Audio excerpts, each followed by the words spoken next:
हे बघा, हे आपल्या मंदिराचं काम चालू आहे.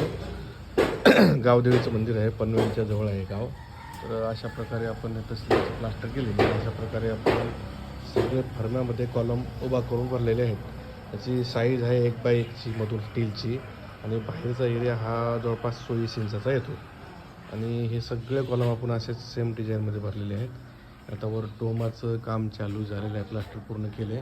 त्याच्यावर वर आपल्या जवळपास 21 फुटाचा RCCचा कळस घ्यायचा आहे.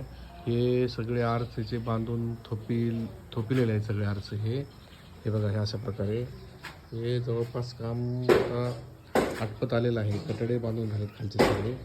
त्याच्यावरती सगळं प्लास्टर झालं आणि अशा प्रकारच्या फुल आणि पट्ट्या वर सिलिंगला मारायच्या. आणि या ठिकाणी जो ओपन भाग दिसतो, या ठिकाणी कसं छोटासा एक असं आपल्याला घुमट आहे इथं RCCमध्ये हा सुद्धा.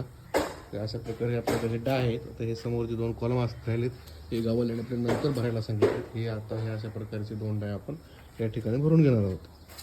हे बघा, हे आपण डाय आणून ठेवले जातात. हे 2 दिवसात आपण भरून घेऊ अशा प्रकारचे.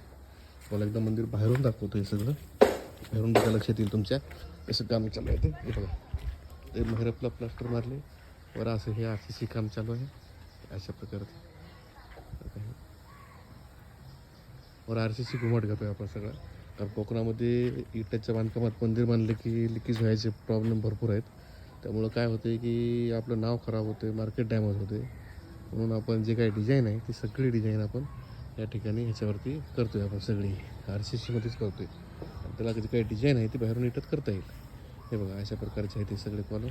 हे मंदिराची डिझाईन बघा, याच्यावर कॉम्प्लेट आहे गावाल्याची. असं प्रत्यक्ष तुम्हाला टाकेल.